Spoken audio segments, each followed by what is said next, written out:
Hey guys, it's your boy Mark back with another video here to give you my review of NXT's WrestleMania for 2021. We have NXT TakeOver Stand and Deliver Night 1. The show just got off the air, and what did I think of Stand and Deliver Night 1? I thought it was a solid show overall. I don't think it was like a perfect show or anything. I know there's probably tons of marks out there giving everything bloody 5 stars just because. I thought it was a solid show. I had a lot of fun though. I actually got New Japan vibes from the show. Like when they fight on the stage, they fight using the environment for like no reason other than it's just fun as heck to see. And I did have a blast. I absolutely loved the main event, though. And I loved the result of the main event, though, as well. But yeah, NXT TakeOver. NXT's WrestleMania for 2021, of course. NXT didn't get their own WrestleMania last year. And that was in favor of a 2-night WrestleMania. And I would take a 2-night WrestleMania any day over NXT TakeOver plus a 1-night WrestleMania. Yeah, but anyway, NXT TakeOver Stand and Deliver Night 1. I'm very excited for WrestleMania 37, man.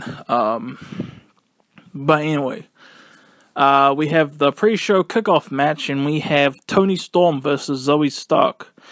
This was a pretty fun, solid match, actually. Dang good pre-show match. Had some great technical wrestling, some nice kickouts. I know this is pretty much the typical stuff I say for like any match, man, but it's true. Toni Storm actually did the Storm Zero. I think she did the Storm Zero. And either that or Zoey Stark counted it into a cradle. But yeah, really fun match, really fun pre-show match. And like I said, that inside cradle I was talking about, Zoey Stark did that for the 1, 2, 3. I was rooting for Toni Storm, but congrats to Zoey Stark, man. That was a really good match. I really enjoyed that. And now the show officially starts with Pete Dunne versus Kushida. This was a dang good technical match. This was all about technical wrestling, man. I won't lie. I was surprised at how short this match was. This match was like 8 minutes, man. At least that's what it felt like to me. But it was like dang good technical wrestling, like from bell to bell. Pete Dunne, you know, doing his best to like wreck Kushida's fingers. Kushida putting in a great performance. Pete Dunne as well, of course. I was rooting for my man Pete Dunne, who got the win after a bitter end, just like that. Like I said, this match was like 8 minutes, but it was a dang good 8 minutes. It was like, it kind of reminded me of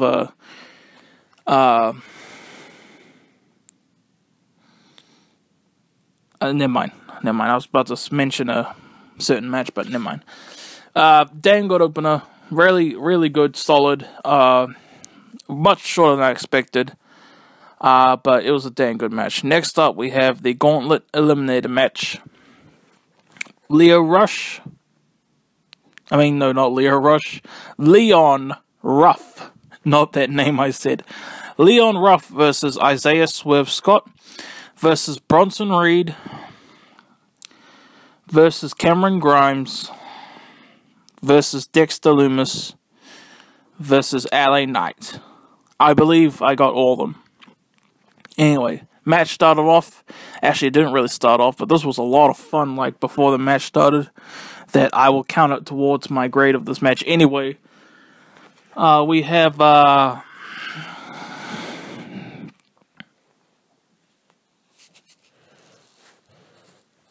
what's his name?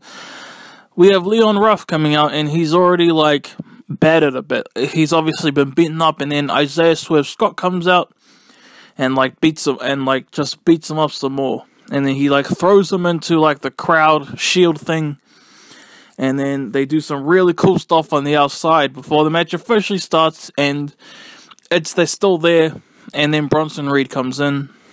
He basically like wreaks havoc. I believe Leon Ruff did like a diving move to Bronson Reed during his entrance, and then Bronson Reed just tossed him back over the rope back into the ring, which was pretty crazy. And then Bronson Reed, and then Cameron Grimes came in, and then Cameron Grimes paid, what's his name? He paid Isaiah Swerve Scott to like team up with him against the other guys. And then I forgot when it happened, but like Isaiah Swerve Scott just pinned Leon Ruff. And then Dexter Lumis came in, and then LA Knight came in, and then Dexter Lumis, he got basically rolled up and pinned by LA Knight. That was like, what? Yeah, and then LA Knight himself got pinned, or got eliminated, I forgot how exactly, and then Dexter Lumis like choked him out on the outside, which was pretty cool and funny. Let's see, Cameron Grimes, I forgot how Cameron Grimes got eliminated, but he was eliminated, and then it was down to Bronson Reed and Isaiah Swerve Scott. And I gotta say, I have never seen like a match before until today of LA Knight. And I like this guy a lot. Not necessarily for his in-ring ability. In fact, I already forgot what he's like in the ring, to be honest. But dang, he is very charismatic. And I love charisma, man. And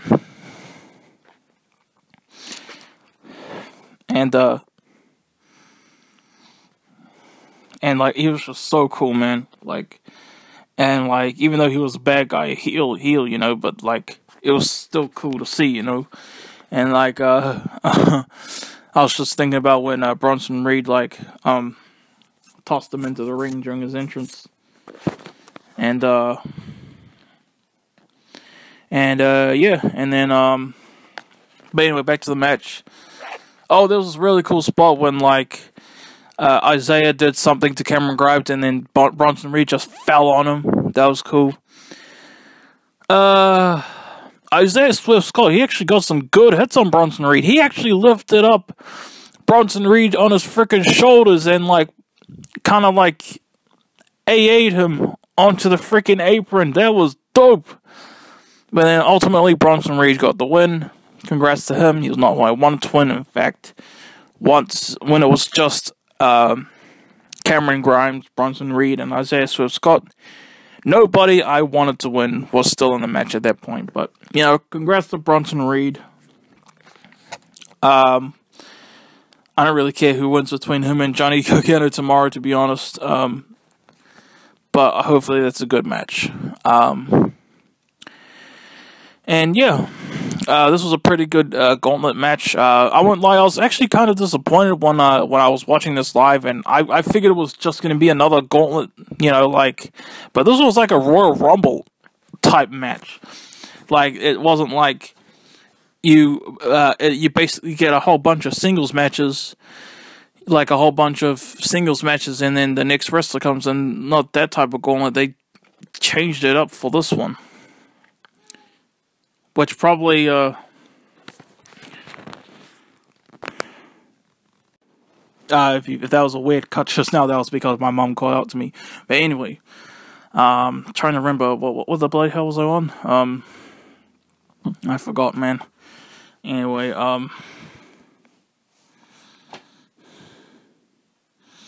Heaven, yeah, I guess, yeah, Bronson Reed, congrats to him. Hopefully it'll be a good match tomorrow. And what the heck was the third match of the night? Yeah, Wilde versus Tommaso Ciampa. Wilde defending the NXT United Kingdom Championship. That is crazy, man. I have not, until now, of course, until just after this, I have not reviewed a single match in Walter's NXT UK Championship reign, okay?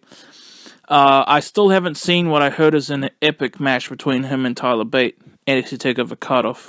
Oh, NXT UK TakeOver Cutoff, sorry. Yeah. Until now, your boy has not reviewed a single Walter United Kingdom Championship defense match.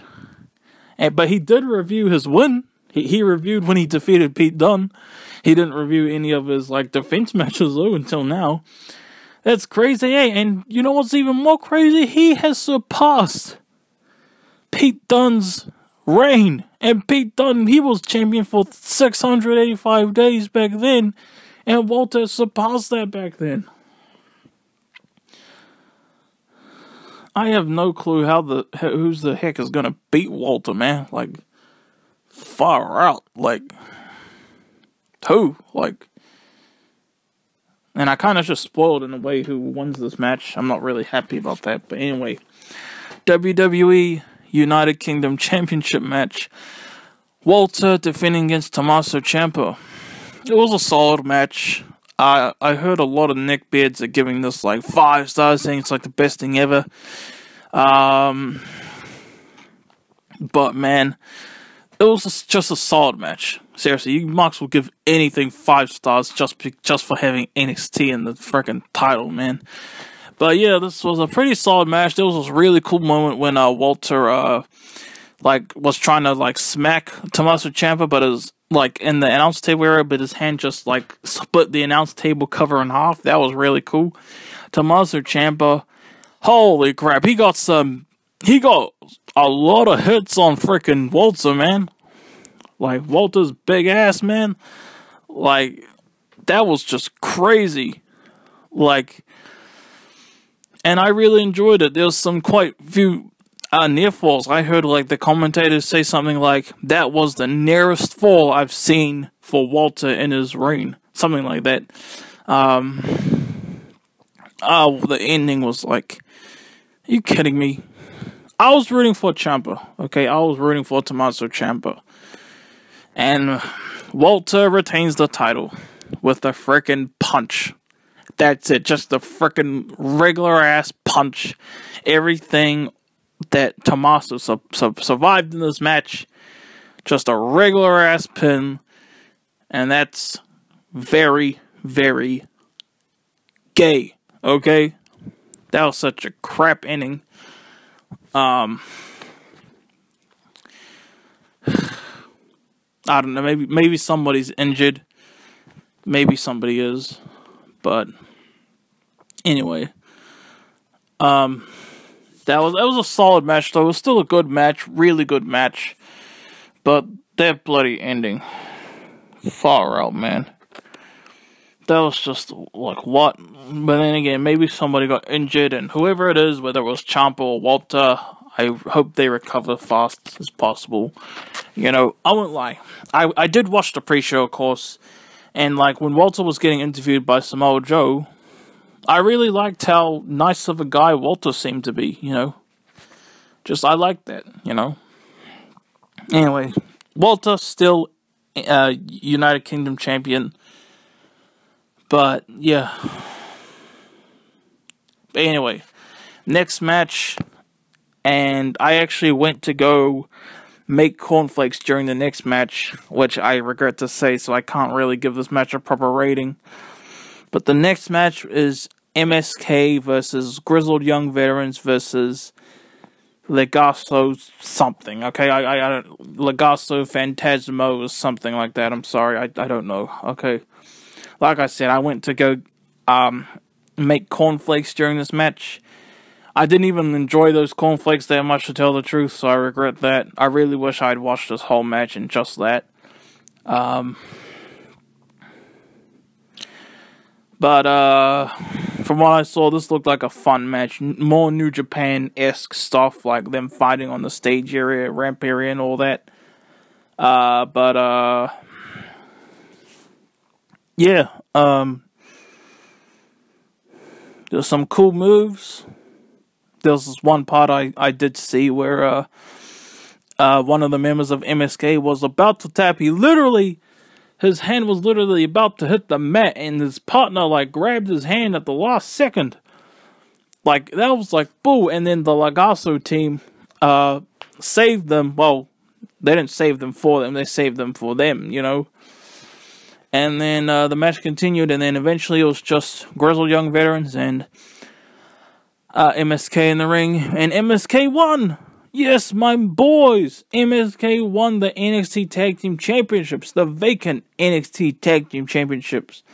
By the way, this was a triple threat match for the vacant NXT Tag Team Championships. I'm sorry I didn't mention that first.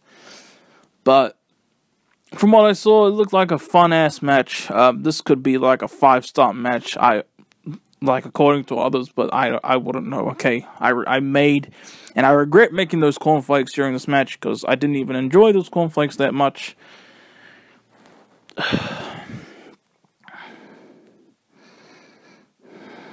But yeah. Anyway. After that, we go on. Oh, by the way, before the show started, we had a pretty cool performance of the Star Spangled Banner by Nika Strauss, whatever the heck her name is. I remember her playing Shinsuke's entrance music during WrestleMania 34, which was 3 years ago, which is crazy to see, man. But anyway, main event time, the match for night 1 that I was most excited for. Io Shirai defends the NXT Women's Championship against Raquel González. I won't lie, I was disappointed that they weren't announced that this wasn't Dakota Kai. All right, I would have much preferred this being Dakota Kai facing and challenging Io Shirai. But I was still excited as heck for this match regardless. In fact, I was also disappointed about Dakota Kai not even having a match at TakeOver. But this match was awesome. Right off the bat, just awesome stuff. There was just this awesome sequence where they fought on the ramp area, which was so much fun, man. That whole ramp area sequence was like 5 stars in itself, man. Yeah, Io Shirai doing a freaking moonsault on the outside to Raquel on the ramp. And then, they fought some more on the ramp. Well, it was mostly, Io Shirai doing stuff. And then there was this really cool Survivor Series 1998 throwback giant skull display. And Io Shirai is on that mother lover, freaking dives off of it onto Raquel González. That was such a awesome ass spot, man. That was amazing. That was so cool. And then they go back into the ring eventually.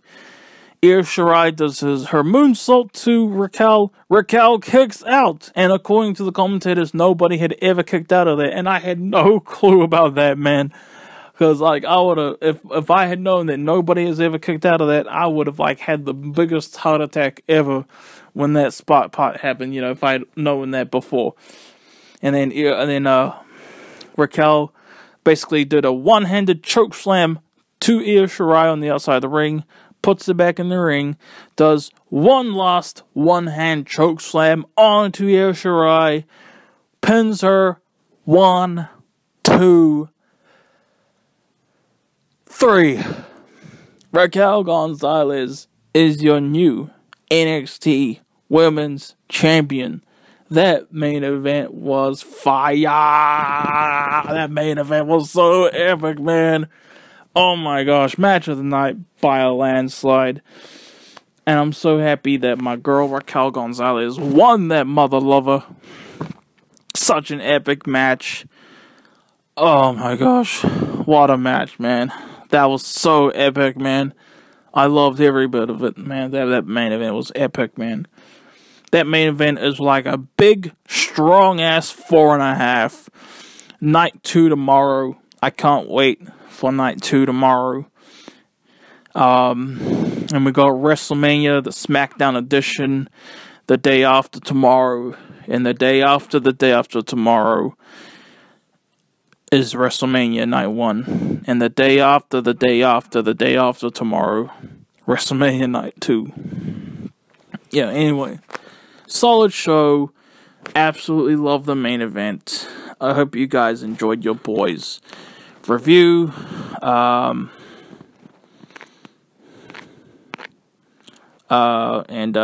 you'll see your boy again tomorrow for his review of night 2, of course. So yeah, thank you guys, and peace out, y'all.